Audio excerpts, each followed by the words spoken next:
Dinumog ang isda natin mga kabay-tutol. 55 boxes ang dala natin. Naka-display pa nga lang, inaabangan na ng mga buyer. Siksikan talaga. Ganun talaga mga kabay-tutols, baka kasi maubusan sila. Nakita kasi nila ang isda natin na sobrang ganda at ang kinis. Makinis pa sa mga jowa nyo. Ay, ay, ay. Kaya pagdating ng 6 AM, 2 box na lang ang natira. Ayos talaga pag ganito lagi. Pero bago po natin saksihan kung paano naubos ang biniyahin nating isda, samahan nyo muna ako kung paano kami mag-prepare bago umalis. Naka-prepare na ang truck fish car natin at ready to biyahe na to. Pero maaga pa kasi, nandito pa lang ang mga pinsan ko from Aurora. Hindi para pumasyal kundi bibili sila ng isda natin by box. Bali 2 box ang binili nila. Isa lang sana ang usapan namin kaya isa lang cooler ang dala nila. Pero naisipan niyang magdagdag ng isdang karaw na maliit. Ginawa namin, pinahiram na lang namin ng box. Maraming salamat pala sa aming pinsan si Dinyo and Dila Sir na family. Kinarga na nila sa truck bunggo nilang dala. At this time naman nananghalian muna kami kasama ang aking pamilya. Dito lang naman kami nakain sa Bingbong sa Pitami. Nasabay na din pala namin ang 2 driver na sila Matong and Ransom. Pag dito talaga kami nakain mga kabay-tutols, 100% busog.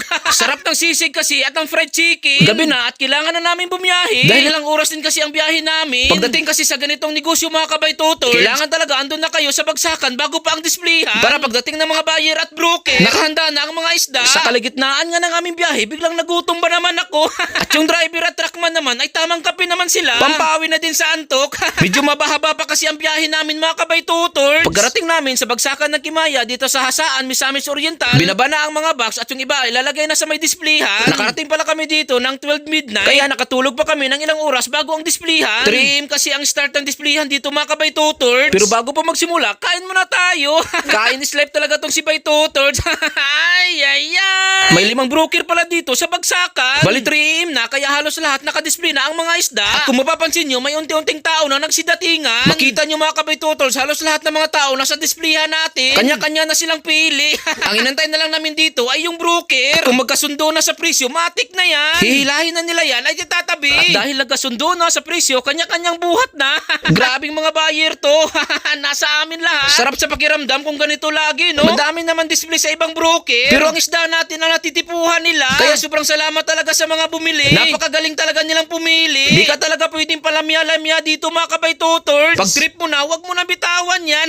Ipapakita ko na din pala sa inyo ang bagsakan ng Kimaya. Meron din nadaong dito ng mga bangka. Napakaganda din kasi ng area dito mga kabay-tutols. Di talaga mawawala ang mga nakamotor na angkat ng mga isda. Sila din po kasi ang papasok sa mga bukid para maglako. Napakadami talaga nila. Meron din pala silang mini palengke na nagtitinda ng isda by kilo. 6 AM na at 2 box na lang ang natira.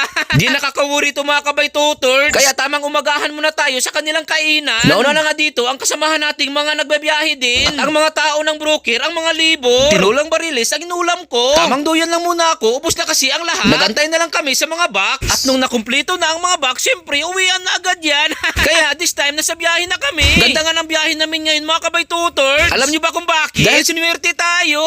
Kaya naghanap kami ng makakainan na masarap. Di baling mahal, importante busog ka sa sarap. Nakatatlong kanin nga ako. At ang in-order kong ulam ay soup number 5. Sarap din kasi ng pagkaluto mga kabay-tutols. Pero ang presyo 130 per serve. Medyo mabigat nga din talaga sa bulsa. Kitang-kita naman kung gaano ako kaganang kumain. Lalo na nilagyan ko ng maraming sili ang sabaw niya. Nag-order din pala ako ng suriso. Ang sarap din talaga. So hanggang dito na lang yung video natin. Maraming salamat po sa panonood. Lalo na sa ating solid supporters and followers. Ingat po kayo lagi and God bless. Bye-bye!